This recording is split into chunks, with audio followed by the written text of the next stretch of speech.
কিছুদিন আগে আমি একটা কথা আপনাদের বলেছিলাম, তা হলো বর্তমান সময়ে ডিপ্লোম্যাসি কিন্তু অনেকটা নির্ভর করে মানুষ কি চাইছে তার উপরেও। শুধুমাত্র স্থান কাল পাত্র বা পরিস্থিতির উপর নির্ভরশীল বর্তমান সময় কূটনীতি নয়।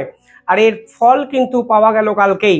গোটা ভারত জুড়ে যেভাবে বয়কট তুর্কি অভিযান শুরু হয়েছিল, ঠিক সেই জায়গায় ভারত সরকারের পক্ষ থেকে এবার একাধিক এমন সিদ্ধান্ত নেওয়া হলো, তাতে বার্তাটা স্পষ্ট যে তুরস্কর সঙ্গে আর কোনো রকম ডিপ্লোম্যাটিক সম্পর্ক রাখতে চাইছে না ভারত।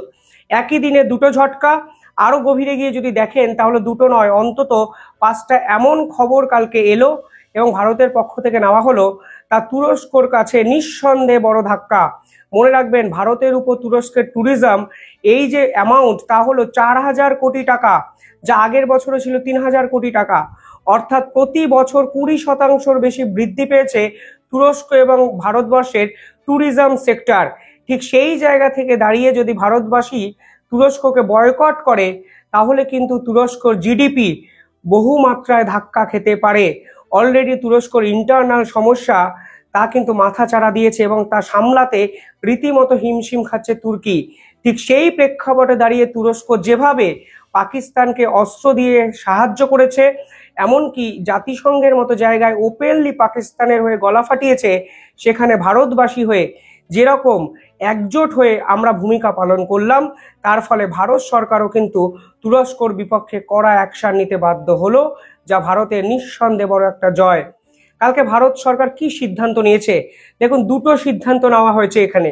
একটি সিদ্ধান্ত, তা হলো সম্পূর্ণ ইকোনমিক্যাল সেক্টরে ধাক্কা। দ্বিতীয় সিদ্ধান্ত, ভারতবর্ষ ডিপ্লোম্যাটিক স্তরে ধাক্কা দিয়েছে। এবং ধাক্কা নয়, ভারতবর্ষের পক্ষ থেকে ডক্টর জয়শঙ্করের বিদেশ মন্ত্রক যা জিনিস এবার করেছে, আমার মনে হয় পাকিস্তানের হাই কমিশনের সাথেও এই ধরনের জিনিস সাম্প্রতিক সময় করার নজির ভারতবর্ষের পক্ষ থেকে নেই। প্রথমত বলে দিই, কালকে তুরস্কর সঙ্গে যে তুরস্কর সাথে তুরস্কর অন্যতম বিখ্যাত একটি company সেলভি airport service India private limited, এই সেলভি এয়ারপোর্ট সার্ভিস এরা কি করত, এরা ভারতবর্ষে যতগুলো টপ ক্লাস এয়ারপোর্ট আছে তাদের রক্ষণাবেক্ষণ পরিচর্যার দায়িত্ব ছিল। এবং সেই তুরস্কর কোম্পানির সঙ্গে কালকে সম্পর্ক ছিন্ন করলো ভারত। এবং কালকে ভারতের পক্ষ থেকে যে অফিসিয়াল স্টেটমেন্ট দেওয়া হয়েছে, সেখানে বলা হয়েছে ন্যাশনাল সিকিউরিটির জন্য আপাতত এই সেলভি এয়ারপোর্ট সার্ভিস প্রাইভেট লিমিটেডকে তারা আর নতুন করে সার্ভিস ক্লিয়ারেন্স দিচ্ছে না। তাহলে কি বলা হয়েছে, আমি পরিষ্কারভাবে সেই রিপোর্টটা আপনাদের দেখাচ্ছি, যেখানে বলা হয়েছে দেখুন, government cracks down as Turkish Celebi airport service India private limited এবং the reason was the security clearance is hereby revoked for the national security purpose. অর্থাৎ এই পার্টিকুলার তুরস্কর কোম্পানিকে আর কোনো ধরনের সিকিউরিটি ক্লিয়ারেন্স আপাতত কেন্দ্রীয় সরকার দিচ্ছে না। ফলে তাদের যে মেন দায়িত্ব এয়ারপোর্ট ওরিয়েন্টেড কাজকর্ম আপাতত স্থগিত। দেখুন, যে রকম কাজকর্ম সেলভি এয়ারপোর্ট করে তা কিন্তু ইটসেলফ এ সিকিউরিটি পারপাস কাজকর্ম, এবং যে ডাটা এই কোম্পানির হাতে যায় তা কিন্তু ন্যাশনাল সিকিউরিটির ক্ষেত্রেও অন্যতম বড় থ্রেট। আমি একটা ছোট্ট ক্লিপিংস দেখাবো, দেখবেন তুরস্ক যখন পাকিস্তানকে অস্ত্র দিয়েছে, ঠিক তার পরবর্তী সময়ে এই এপিসোডে মুম্বাই এয়ারপোর্টের বাইরে সাধারণ মানুষ জড়ো হন এবং সাধারণ মানুষ জড়ো হয়ে এই দাবি তোলেন যে সেলভি এয়ারপোর্ট প্রাইভেট লিমিটেড এই সমস্ত কোম্পানি যারা তুরস্কর সঙ্গে জড়িত তাদেরকে ইমিডিয়েটলি ভারতকে ছাড়তে হবে এবং ভারতের সঙ্গে তাদের কোনো সম্পর্ক আপাতত রাখা যাবে না। ये जो आज का मूवमेंट है ये हमारे नेशनल सिक्योरिटी का मूवमेंट है। जो हिसाब से आप देख सकते हैं कि जो वॉर हुआ है, जो पाकिस्तान ने हमारे साथ छल कपट किया है, जो हमारे एकदम जो हमारे इनोसेंट सिविलियंस थे उनको पहलगाम अटैक में मारा है। उसके बाद हमारे बॉम्बे एयरपोर्ट जहाँ पे करोड़ों लोग आते जाते हैं, ये एक नेशनल सिक्योरिटी कंसर्न है, जहाँ पे एक टर्किश कंपनी जिसका नाम है सेल्वी वो ऑपरेट कर रही है यहाँ पे। और हम हमारी इंडियन सॉइल में एक टर्किश कंपनी जो पाकिस्तान को सपोर्ट करती है उसको काम नहीं करने देंगे। यहाँ पे पैसा कमा के वो पाकिस्तान को टेरर फंडिंग देती है, वो हमें बिल्कुल भी मंजूर नहीं है। এবং রীতিমতো মানুষ যা চাইলেন, সরকার কিন্তু 2 ঘন্টার মধ্যে সেই ইস্যু নোটিশ কিন্তু জারি করলেন এবং এটা বোঝা গেল যে ডিপ্লোম্যাসি এখনো মানুষ দ্বারাই কিছু না কিছু ক্ষেত্রে কিন্তু পরিচালিত হয়। পাশাপাশি আমি একটা কথা এখানে বলি, সেলভিকে নিয়ে আপনাদের কথা কিছু জানা দরকার, কারণ ভারতবর্ষের অন্যতম যতগুলো টপ ক্লাস এয়ারপোর্ট আছে তাদের রক্ষণাবেক্ষণ এবং মেনটেনেন্সের দায়িত্ব কিন্তু এই সেলভি এয়ারপোর্ট মানে প্রাইভেট লিমিটেড এই কোম্পানির। এবং আপনারা জানলে অবাক হবেন, এরা এমন কিছু কাজকর্ম করেন যা কিন্তু মানুষের ডাটা সংগ্রহ, মানুষের সমস্ত ইন্টারনাল তথ্য এবং অত্যন্ত গুরুত্বপূর্ণ কিছু কাজ কিন্তু তারা করেন। এই কোম্পানি স্থাপিত হয় 1958 সালে। এটা কিন্তু তুরস্কর প্রথম প্রাইভেট গ্লোবাল এভিয়েশন ফার্ম এবং বর্তমানে ভারতবর্ষের যে এয়ারপোর্টগুলোর দায়িত্ব আদানি নিয়েছে, সেই আদানিও কিন্তু এই কোম্পানির উপর চোখ বন্ধ করে ভরসা করেছে, অর্থাৎ থার্ড পার্টি কিন্তু তারাও নিয়ে এসছে। অর্থাৎ শুধুমাত্র ভারত সরকার নয়, প্রাইভেট ফার্ম যারা ভারতের আছে তাদের ক্ষেত্রেও কিন্তু ভরসাযোগ্য এই সেলভি এভিয়েশন, যারা কিন্তু দিনের পর দিন এয়ারপোর্টকে সার্ভিস দিয়েছেন, ভারতের এয়ারপোর্টকে সার্ভিস দিয়েছেন। তারা কি ধরনের কাজকর্ম করতেন?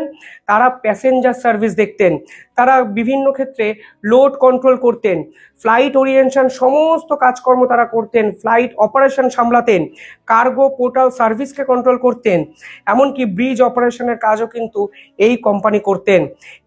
এয়ারক্রাফটকে কখনো অনগ্রাউন্ড করতেন, লোড কন্ট্রোল করে ফ্লাইট অপারেশন চালু করতেন, এমনকি যত ধরনের সেন্সিটিভ গুডস এবং এই মানে মালপত্রগুলো এদিক থেকে ওদিক যায় সেগুলোর পুরো কন্ট্রোল এবং ডাটা কন্ট্রোল কিন্তু এই কোম্পানি করত।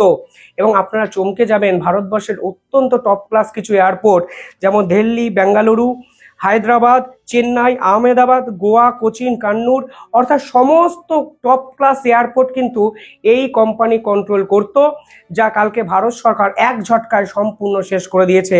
যার প্রধান কারণটা হলো ন্যাশনাল সিকিউরিটি। 58,000 ফ্লাইট তারা কিন্তু কন্ট্রোল করতো ভারতবর্ষে একদিনে। বুঝতে পারছেন ঠিক কোন জায়গায় ভারত সরকার অ্যাটাকটা করেছে? ইকোনমিক্যাল সেক্টর তুর্কি। এই পুরো বিষয়টা আপনারা ভাবুন, তাহলে বুঝতে পারবেন একদিনের একটা নোটিশে এই তুরস্কের এই কোম্পানির ক্ষতির পরিমাণটা ঠিক কতটা হবে। এটাই তো দরকার ছিল ভারতের। কারণ কি বলুন তো, ভারত এত কাইন্ডনেস বিভিন্ন ক্ষেত্রে দেখিয়েছে, তাতে কিন্তু এই বিদেশি শক্তিগুলো উদারতা ভাবতে শুরু করেছে। তারা ভাবেনি ভারতবাসী হিসাবে আমরা মানে অতিথিকে এইভাবে জড়িয়ে ধরে আপ্যায়ন করি, এটা আমাদের সহজাত বৈশিষ্ট্য। তারা ভেবেছে ভারতবাসী দুর্বল, ভারতবাসীর কাজকর্ম করার লোক নেই, তাই আমাদেরকে নিয়েছে। বিষয়টা সেটা নয়। কিন্তু বাংলাদেশের সরকারের ভূমিকাটা দেখুন, যে ধরনের অ্যাক্টিভিটি তারা করছেন, চূড়ান্তভাবে ভারত বিরোধিতা তাদের কথাবার্তা এবং কাজকর্মে কিন্তু স্পষ্ট হয়ে যাচ্ছে।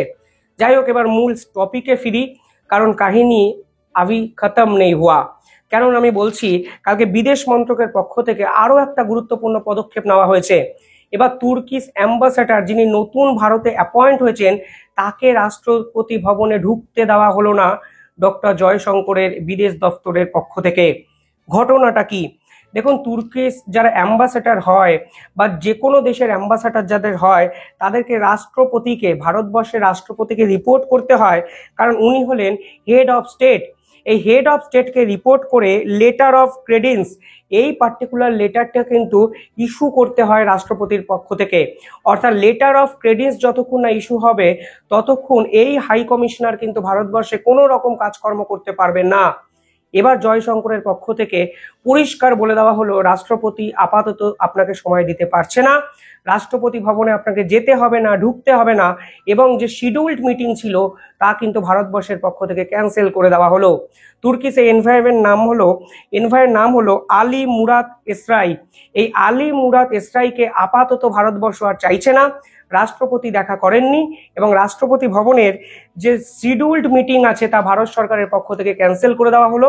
ফলে লেটার অফ ক্রেডেন্স আপাতত রাষ্ট্রপতির সঙ্গে দেখা করে তার আর ইস্যু করা হলো না। ফলে তুর্কিশ হাই কমিশনারকে ভারতবর্ষ জায়গা দেবে কিনা সেই বড় প্রশ্নচিহ্ন কিন্তু উঠে গেছে। তুরস্কের এই অ্যাম্বাসেডর যদি ভারতবর্ষ কাজকর্ম করতে না পারেন, তাই তুরস্কর সঙ্গে দ্বিপাক্ষিক চুক্তি, দ্বিপাক্ষিক সম্পর্কগুলো কোথায় গিয়ে পৌঁছাবে সেটাও কিন্তু একটা বড় প্রশ্ন। আর রাষ্ট্রপতি ভবনে ঢুকতে না দেওয়ার নজির এর আগে আমার মনে হয় ভারতবর্ষ সাম্প্রতিককালে এই রকম মানে অ্যাকশন মোডে এর আগে কখনো গেছে কিনা। পাশাপাশি আপনারা যদি দেখেন তাহলে দেখবেন এসএমআই ট্রিপ এবং কক্স অ্যান্ড কিংস, ভারতবর্ষের দুটো ট্রাভেল এজেন্সি, তারা জানিয়েছে প্রায় 4,000 কোটি টাকার ব্যবসা মুখ থুবড়ে পড়ছে তুরস্কর সঙ্গে ভারতবর্ষের। পাশাপাশি একাডেমিক সেক্টর থেকে কালকে একাধিক রিপোর্ট এসছে, সেখানে বলা হচ্ছে ভারতবর্ষ তুরস্কর সঙ্গে একাধিক একাডেমিক যে পার্টনারশিপ আছে তা কিন্তু ক্যান্সেল করতে শুরু করেছে। প্রথমে যে নামটি এসছে তা নিঃসন্দেহে জেএনইউ তুর্কি ইউনিভার্সিটির মৌ চুক্তি, যেখানে স্টুডেন্ট এক্সচেঞ্জ প্রোগ্রাম ক্যান্সেল করে দিয়েছে জেএনইউর পক্ষ থেকে।